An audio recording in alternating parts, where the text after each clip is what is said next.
तो इस पूरे वॉर की शुरुआत तो हुई थी न्यूक्लियर प्रोग्राम के लिए, क्योंकि अमेरिका और इजराइल को ऐसा लग रहा था कि ईरान न्यूक्लियर वेपन डेवलप कर रहा है। अब इसके वजह से इजराइल ने ईरान के ऊपर मिसाइल अटैक करना स्टार्ट कर दिया, इसके न्यूक्लियर फैसिलिटी को बर्बाद कर दिया एंड इसके सुप्रीम लीडर को मार दिया। लेकिन इसके बाद अमेरिका और इजराइल को यह बात बिल्कुल नहीं पता थी कि अब ये इनके ऊपर ही भारी पड़ने वाला है। एक पूरा का पूरा चेन रिएक्शन चालू हो चुका है। शुरू तो हुआ था ईरान के ऊपर मिसाइल गिरने से, उसके बाद अमेरिका के बहुत सारे मिलिट्री बेस तबाह हो गए। अब यहां पे नौबत ये आ चुकी है कि ऑयल के प्राइस बहुत ज्यादा महंगे हो चुके हैं। अब बात यहां पे ऑयल पे आ चुकी है। शुरुआत तो हुई थी न्यूक्लियर प्रोग्राम के साथ, लेकिन अब बात ऑयल पे आ चुकी है। स्ट्रेट ऑफ हॉर्मुज को ईरान ने बंद कर दिया है। अब स्ट्रेट ऑफ हॉर्मुज बंद होने से दुनिया का 20% जो क्रूड ऑयल का सप्लाई है वो पूरी तरह से ठप हो चुका है। तो यहां पे सवाल ये निकल के आ रहा है कि अगर ये दुनिया का 20% जो ऑयल सप्लाई है ये आने वाले महीनों तक भी बंद रहता है तो आपके इन्वेस्टमेंट के ऊपर क्या इंपैक्ट पड़ने वाला है। अगर आप एक म्यूचुअल फंड के इन्वेस्टर हैं, स्टॉक मार्केट के इन्वेस्टर हैं, या अगर आप गोल्ड के अंदर भी पैसा इन्वेस्ट करते हैं, इस पूरे वीडियो को एंड तक वॉच करिएगा। बहुत ज्यादा हेल्पफुल वीडियो होने वाली है, स्पेशली लॉन्ग टर्म इन्वेस्टर्स के लिए। अब देखिए, जो भारत है ये लगभग 80% क्रूड ऑयल इंपोर्ट करता है अलग अलग देशों से। रसिया हो गया, मिडिल ईस्ट में कंट्रीज हो गई, अफ्रीका हो गया, अमेरिका हो गया,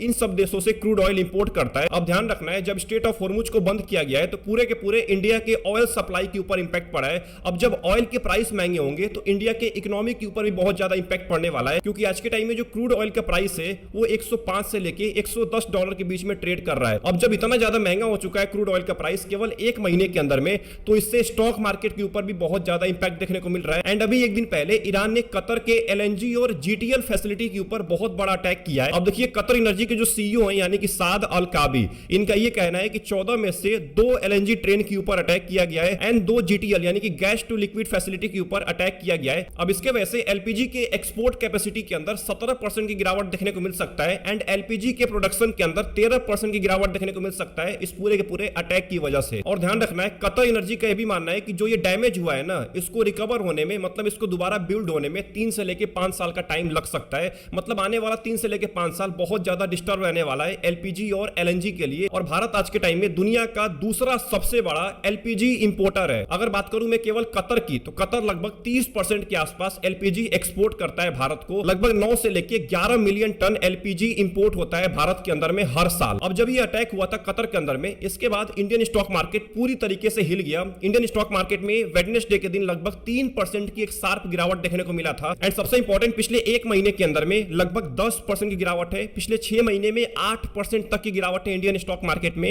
एंड इस साल यानी कि 2026 के अंदर में लगभग 12% तक नीचे गिर चुका है। एंड पिछले एक साल के अंदर में कोई भी रिटर्न लाके नहीं दिया है निफ्टी 50 ने। अब जब क्रूड ऑयल के प्राइस महंगे होंगे, एलपीजी के दाम महंगे होंगे, तो इससे पूरे के पूरे इकोनॉमी पे इंपैक्ट पड़ता है। एंड अगर इकोनॉमी पे इंपैक्ट पड़ेगा तो इन्फ्लेशन बढ़ेगा। इन्फ्लेशन बढ़ेगा तो रुपये की जो वैल्यू है वो और ज्यादा नीचे गिरेगी। एंड अभी के टाइम में जो रुपये की वैल्यू है ना, वो $1 के बराबर लगभग 93 रुपए 71 पैसे पहुंच चुकी है। अब जब देश के अंदर महंगाई बढ़ेगी तो ध्यान रखना है, इंटरेस्ट रेट कट नहीं होने वाला है और ज्यादा हाई रहने वाला है। इसके वजह से स्टॉक मार्केट पे और ज्यादा नेगेटिव इंपैक्ट पड़ता है। एंड आप सभी लोगों को पता ही है, पिछले 1-1.5 साल से लगातार एफआईआई सेलिंग कर रहे हैं। ऐसा कोई महीना नहीं रहा है पिछले एक साल के अंदर में जहां पे एफआईआई ने सेलिंग ना किया हो। इस महीने के अंदर एफआईआई की ऐसी सेलिंग हुई है जैसे लग रहा है कि फॉरेन इन्वेस्टर्स इंडियन मार्केट में पैसा रखना ही नहीं चाहते हैं। अब सवाल ये निकल के आ रहा है कि गिरते हुए स्टॉक मार्केट के अंदर अपने पोर्टफोलियो को कैसे बचा कर रखें, क्योंकि अभी के टाइम में ट्रंप के बिहेवियर को देखने के बाद ऐसा तो नहीं लग रहा है कि ये वॉर रुकने वाला है, क्योंकि ट्रंप नेगोशिएशन के लिए मना कर दिए। ट्रंप को ऐसा लग रहा है कि मैं ये वॉर जीत जाऊंगा ईरान से। ये तो आने वाला फ्यूचर ही बताने वाला है। एक बात का ध्यान रखिएगा, जो इकोनॉमी होती है ना, ये परमानेंट होती है, लेकिन जो वॉर होता है, जो लड़ाई होती है, ये टेम्पोररी होती है, शॉर्ट टर्म के लिए होती है।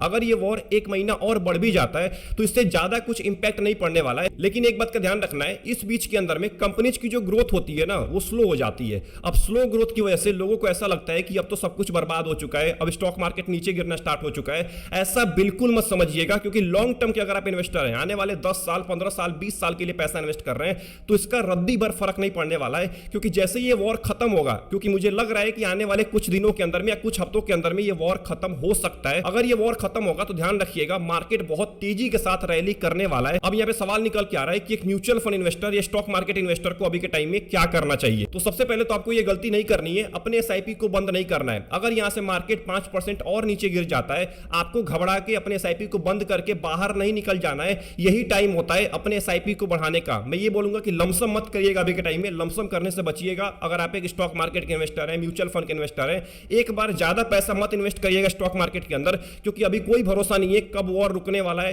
कब यहां पे मार्केट स्टेबल होने वाला है। लेकिन अगर आप एसआईपी एसआईपी अमाउंट को बढ़ाते हैं ना, तो एसआईपी आप हर महीने कर रहे होते हैं। अगर वॉर रुक जाएगा तभी भी आप करेंगे, वॉर चल रहा है आप तभी भी एसआईपी करते हैं। तो अगर आप एसआईपी अमाउंट को बढ़ाएंगे तो आपको कम दाम के अंदर में अभी के टाइम में ज्यादा यूनिट मिलने वाला है। दूसरा इंपॉर्टेंट, अपने पास कैश जरूर रखिए। देखिए सारा का सारा पैसा उठा के आपको म्यूचुअल फंड के अंदर, स्टॉक मार्केट के अंदर नहीं इन्वेस्ट कर देना है। अपने पास कैश बचा के रखिए अपॉर्चुनिटी के लिए। अगर फ्यूचर के अंदर में कोई अच्छी अपॉर्चुनिटी आती है तो वहां पे आप उस सारे पैसे को उठा के इन्वेस्ट कर पाएंगे, आप फायदा उठा पाएंगे मार्केट गिरावट का। तो ध्यान रखना है, अपने पास कुछ ना कुछ कैश बचा के जरूर रखिएगा। तीसरी चीज, अपने पोर्टफोलियो को डाइवर्सिफाई करिए। अगर आप अभी भी अपने पोर्टफोलियो को डाइवर्सिफाई नहीं किए हुए हैं अलग अलग एसेट क्लास के अंदर, अलग अलग म्यूचुअल फंड के अंदर, अलग अलग कैटेगरी के अंदर, तो ध्यान रखना है आप बहुत बड़े मुसीबत में फंसने वाले हैं। अगर आप सोशल मीडिया की बात सुन के अपना सारा का सारा पैसा उठा के एक ही एसेट के अंदर या एक ही म्यूचुअल फंड कैटेगरी के अंदर इन्वेस्ट करके रखे हुए हैं, तो आने वाले टाइम के अंदर में आप वेल्थ तो नहीं क्रिएट कर पाएंगे बट अपना वेल्थ डिस्ट्रॉय जरूर कर लेंगे। क्योंकि हर एक म्यूचुअल फंड कैटेगरी का एक साइकिल होता है। अभी स्मॉल कैप मिड कैप का नहीं चल रहा है, अभी लार्ज कैप का साइकिल चल रहा है।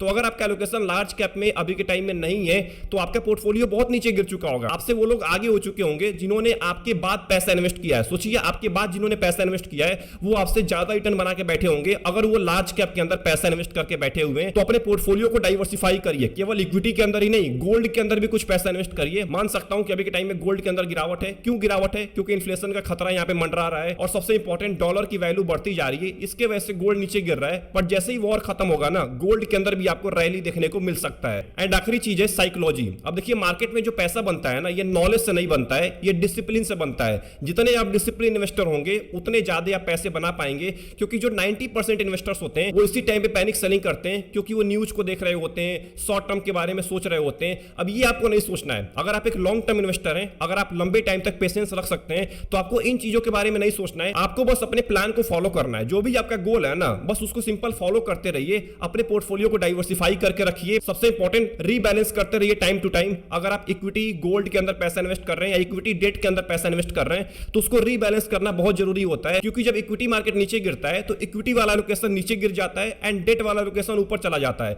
इससे आपको रीबैलेंस करना है। डेट और इक्विटी के एक्सपोजर बराबर लेके चलना है, जिससे आपके लॉन्ग टर्म वेल्थ क्रिएशन में कोई दिक्कत ना आ पाए। तो कुल मिला के आपको इस वीडियो के एंड में यही बोलना चाहूंगा कि वॉर आपके हाथ में नहीं है, वॉर आपके कंट्रोल में नहीं है। वॉर कब रुकेगा ये आपको बिल्कुल नहीं पता है। आपके हाथ में क्या है? आपका डिसीजन है। 100% कंट्रोल है आपके डिसीजन के ऊपर। आप जो आज डिसीजन लेने वाले हैं वही डिसाइड करेगा कि आप वेल्थ क्रिएट कर पाएंगे, पैसा बना पाएंगे, या आप 90% इन्वेस्टर्स की तरह मार्केट छोड़ के बाहर निकल जाएंगे इस टफ सिचुएशन के अंदर में। तो आई होप आपको ये पूरी वीडियो पसंद आई होगी। इस पूरे वीडियो के अंदर अगर आपको कुछ भी सीखने को मिला है, वीडियो को लाइक कर दीजिएगा एंड चैनल को जरूर सब्सक्राइब कर लीजिएगा। ऐसी बहुत इंपॉर्टेंट वीडियोज आपके लिए रेगुलर बेसिस पे आती रहती हैं। और कमेंट में टाइप करके ये बताइए कि आपका क्या माइंडसेट है अभी के टाइम में। आप अभी के टाइम में अपने पोर्टफोलियो के साथ क्या कर रहे हैं इस पूरे मार्केट करेक्शन के टाइम में। मिलते हैं नेक्स्ट इंपॉर्टेंट वीडियो के अंदर। अपना ध्यान रखिए। Best of luck, take care.